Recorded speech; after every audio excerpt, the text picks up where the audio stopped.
Hello दोस्तों, नमस्कार। स्वागत है आपका एक बार फिर से एएस अकेडमी में। दोस्तों, हम आपके लिए फिर से लेकर आए हैं हिंदी के ऐसे महत्वपूर्ण प्रश्न दोस्तों जो आपके लिए यूपी पुलिस परीक्षा के लिए बहुत ही महत्वपूर्ण है।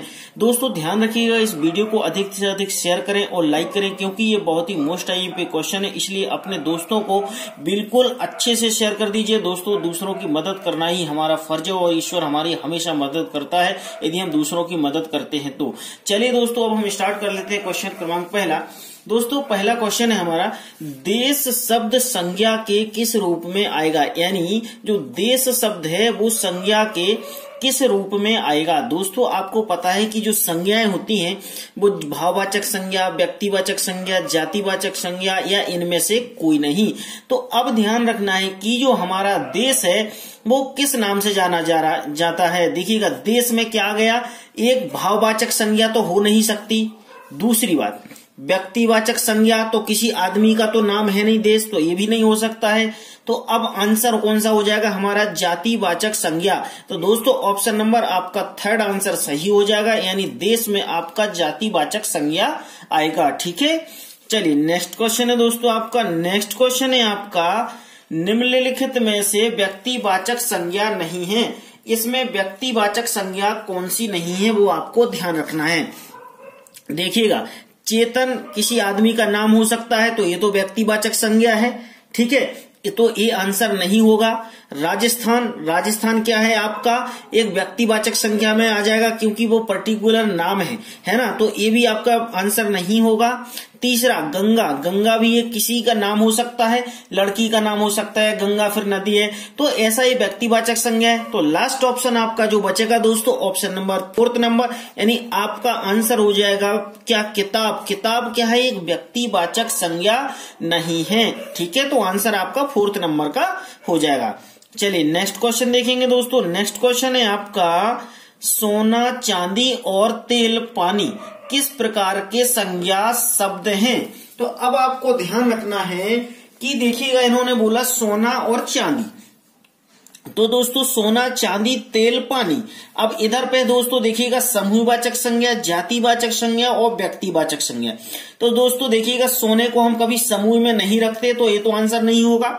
दूसरा, सोना को हम पर्टिकुलर किसी जाति से तो नहीं बोध कर रहे, संबोधन कर रहे, तो जातिवाचक भी नहीं होगा।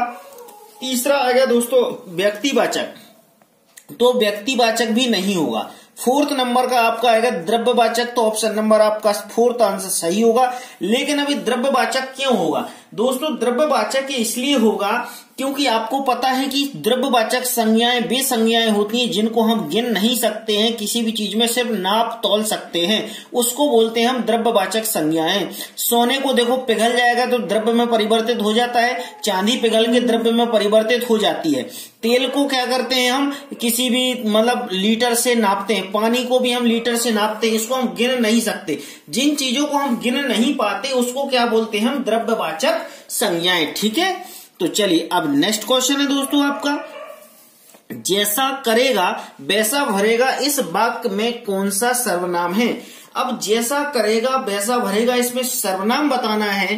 तो दोस्तों इसमें क्या होगा देखिएगा, प्रश्नवाचक सर्वनाम किसे कहते हैं? प्रश्नवाचक सर्वनाम वे सर्वनाम होते हैं जिनमें आपका प्रश्नवाचक होता है। मतलब जैसे उन्होंने क्या खाना खा लिया, क्या तुम जा रहे हो, मतलब इसमें क्या शब्द लगेगा तो वो क्वेश्चनवाचक हो जाता, मतलब प्रश्नवाचक, तो ये भी नहीं होगा। ठीक है, दूसरा है संबंधवाचक सर्वनाम। अब दोस्तों संबंधवाचक सर्वनाम कैसे हो सकता है? जैसा करेगा वैसा भरेगा, मतलब जैसा करेगा और वैसा भरेगा, तो इधर क्या है? एक दूसरे का संबंध। तो दोस्तों इधर हो जाएगा संबंधवाचक सर्वनाम, तो ऑप्शन नंबर आपका सेकंड सही हो जाएगा। और पुरुषवाचक सर्वनाम तो हो नहीं सकता क्योंकि यहाँ पर किसी भी पुरुष का बोध नहीं हो रहा है। ठीक है, तो यहाँ होगा दोस्तों हमारा संबंधवाचक सर्वनाम, ध्यान रखना है। चलिए नेक्स्ट क्वेश्चन है दोस्तों आपका। नेक्स्ट क्वेश्चन आपका है कि कार्य के होने का बोध कराने वाले शब्द को क्या कहते हैं? दोस्तों जो शब्द कार्य का बोध कराते हैं उसको क्या कहते हैं? ध्यान रखना है हमेशा। जैसे उन्होंने कहा राम खाना खा रहा है, तो राम खाना तो खा रहा है लेकिन क्रिया किसकी कर रहा है? वो खाने की क्रिया कर रहा है, तो हमेशा पता चला हमें खाने से। तो ध्यान रखना कि जो कार्य कराने का बोध करते हैं उसे हम क्रिया कहते हैं, ना तो संज्ञा कहते हैं ना सर्वनाम कहते हैं, हम उसे क्रिया कहते हैं। तो ऑप्शन नंबर आपका थर्ड आंसर सही होगा। ठीक है, चलिए आप आपका नेक्स्ट क्वेश्चन देखेंगे दोस्तों। नेक्स्ट क्वेश्चन भी बहुत आईएमपी है दोस्तों। मैं आपको बता दूं, इस वीडियो को अपने तक मत रखना, प्लीज इस वीडियो को अधिक से अधिक शेयर करना, क्योंकि आपके दोस्तों को भी इसी प्रकार के बहुत सारे क्वेश्चंस की जरूरत है। और दोस्तों मैं बहुत सारे वीडियो जो बना चुका हूं उसकी लिंक मैं इसके डिस्क्रिप्शन में दे दूंगा, तो आप वहां से देख लेना। दोस्तों क्वेश्चन क्रमांक नेक्स्ट है आपका, भ्राता का भाववाचक शब्द क्या होगा। भ्राता का जो भाववाचक शब्द क्या होगा, इसमें देखना भ्रातृ, भ्रातृत्व और भ्राताश्री या इनमें से कोई नहीं। तो दोस्तों इसमें आपका ऑप्शन नंबर सेकंड आंसर सही हो जाएगा, है ना। भ्रात आपका हो जाएगा भाववाचक।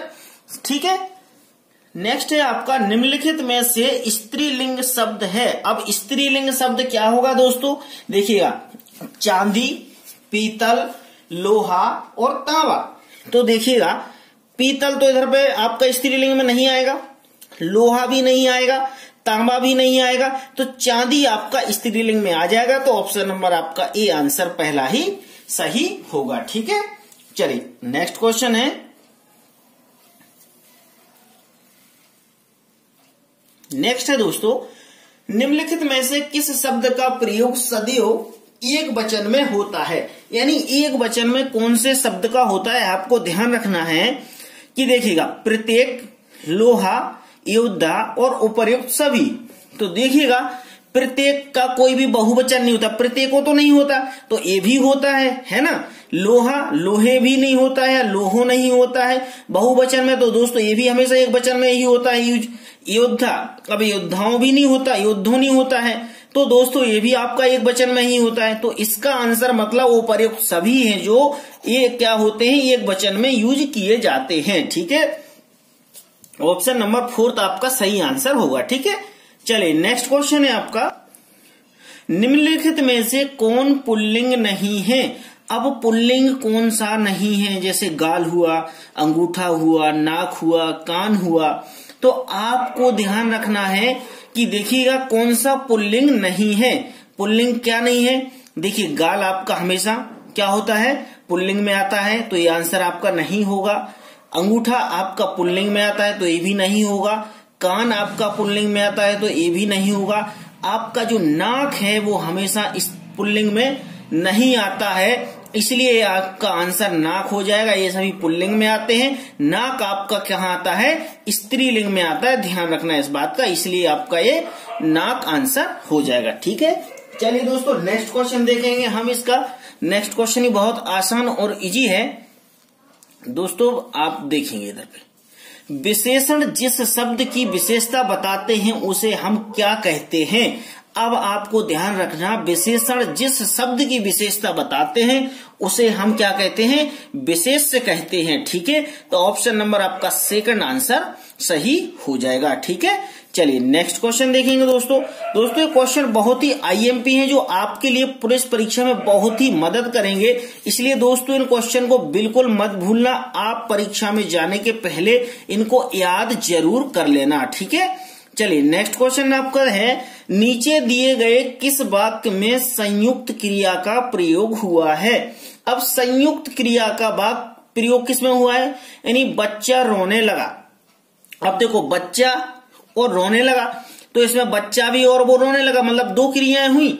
वह घर पहुंच गया, मतलब वह आदमी घर पहुंच गया, दो क्रिया हुई।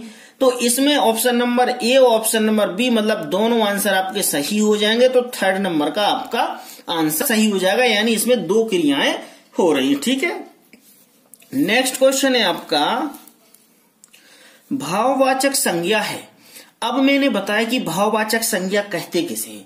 भाववाचक संज्ञा दोस्तों वहां होता है जहां पर भाव उत्पन्न होता है। जैसे हम गए और कोई आदमी भूखा बैठा, तो हमें दुख हुआ कि अरे यार वो बड़ा आदमी भूखा बैठा बेचारा, बड़ा हमें दुख होने लगा, मतलब वहां पे हमारे भाव आ गए, ऐसे भाव उत्पन्न हुए कि दुख। जहां भाव उत्पन्न होता है उसे हम भाववाचक संज्ञा कहते हैं। तो दोस्तों देखिएगा, सोना क्या होगा, आपका लड़का, लड़के में तो कोई भाव का शब्द होता ही नहीं, तो आंसर नहीं होगा। सेना में कोई भाव का शब्द नहीं आएगा। श्याम तो लड़का है, इसमें भी कोई शब्द नहीं आएगा। तो जहां दुख होगा उधर पे भाव उत्पन्न होता है, तो ऑप्शन नंबर आपका फोर्थ आंसर सही हो जाएगा। ठीक है, चलिए नेक्स्ट क्वेश्चन है आपका, कौन सा शब्द जातिवाचक संज्ञा नहीं है?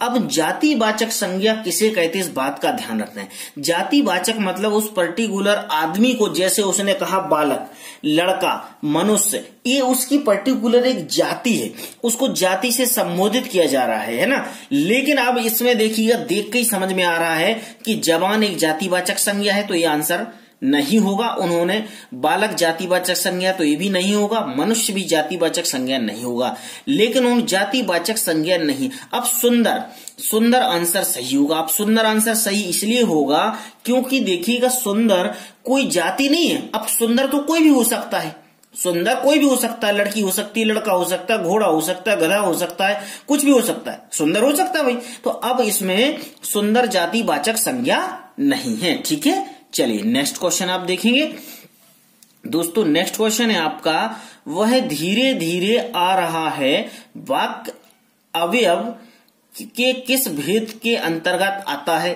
अब देखना, वह धीरे धीरे आ रहा है मतलब वो आदमी धीरे धीरे आ रहा है, मतलब क्या हो रहा है, इधर पे धीरे धीरे आने की वो क्या काम कार्य कर रहा है, मतलब क्रिया कर रहा है, धीरे धीरे आने की क्रिया कर रहा है। इधर पे संबंध तो है नहीं, तो संबंध बोधक भी क्रिया नहीं होगी दोस्तों, विस्मय बोधक तो नहीं होगी, समुच्चय बोधक भी नहीं होगी, लेकिन धीरे धीरे करने की क्रिया, मतलब धीरे धीरे आ रहा है मतलब वो क्रिया कर रहा है, तो इधर पे आपका क्रिया विशेषण होगा, तो आंसर नंबर पहला ही आपका हो जाएगा। ठीक है, चलिए नेक्स्ट क्वेश्चन देखेंगे आप। नेक्स्ट क्वेश्चन है आपका, भारतीय शब्द का बहुवचन है। अब भारतीय शब्द का बहुवचन क्या होगा, भारतीयों या भारतीयों या भारतीयों या इनमें से कोई नहीं। तो दोस्तों अब देखना, इसमें ध्यान रखने वाली बात है कि देखो, इसमें छोटी की मात्रा चढ़ी ता में, इसलिए त्यों ये होगा, या फिर छोटी की इसमें चढ़ी, इसमें बड़ी की ती। भारतीयों भारतीयों पढ़ने में आएगा, लेकिन ये एक मात्रा का सवाल है, शिप है ना, तो आपको ध्यान रखना है। तो ऑप्शन नंबर आपका ए आंसर सही हो जाएगा, ना तो ए आंसर होगा ना आपका ए आंसर होगा। ठीक है, चलिए दोस्तों नेक्स्ट क्वेश्चन भी देखेंगे। दोस्तों देखिएगा, मैं आपको बार बार बता रहा हूं कि क्वेश्चन दोस्तों बहुत ही मोस्ट आईएमपी क्वेश्चन है। अपने दोस्तों तक इस वीडियो को अधिक से अधिक शेयर करें, और शेयर करना बिल्कुल मत भूलना। ठीक है, चलिए नेक्स्ट क्वेश्चन है आपका कि स्त्रीत्व शब्द, यानी जो स्त्रीत्व शब्द में कौन सी संज्ञा है? अब स्त्रीत्व शब्द में जातिवाचक संज्ञा, व्यक्तिवाचक संज्ञा, या भाववाचक संज्ञा, या द्रव्यवाचक संज्ञा?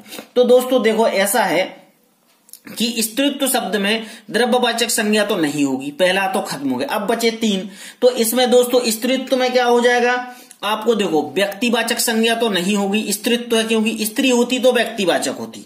ठीक है, ये भी है। जातिवाचक संज्ञा भी इसमें नहीं, क्योंकि वो पर्टिकुलर स्त्री स्त्रीत्व हो रहा है, मतलब इसमें होगी दोस्तों भाववाचक संज्ञा। तो ऑप्शन नंबर तीसरा आपका आंसर सही हो जाएगा। ठीक है, चलिए नेक्स्ट क्वेश्चन है आपका, निम्नलिखित शब्दों में से स्त्रीलिंग शब्द है। अब इसमें प्यार, शैतानी, नेत्र और शरीर, इसमें आपको स्त्रीलिंग शब्द बताना है।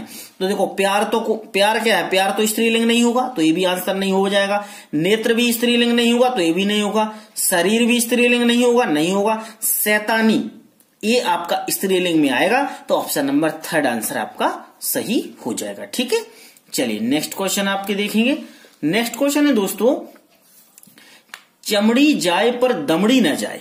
मतलब कुछ लोग बोलते हैं यार चमड़ी जाए पर दमड़ी न, सालों के पास कुछ है खाने का नहीं है, और घर के बाहर देखो तो बहुत लंबी लंबी बातें फेंकते हैं। ऐसे बहुत सारे लोग आपको मिल जाएंगे, है ना, उन्हीं को बोलते हैं चमड़ी जाए पर दमड़ी न जाए। वाक्य में समानाधिकरण समुच्चय बोधक के किस उपभेद का प्रयोग हुआ है? इसमें संयोजक का हुआ है, कि वियोजक का हुआ है, कि विरोध दर्शक का हुआ है, या परिणाम दर्शन का हुआ है?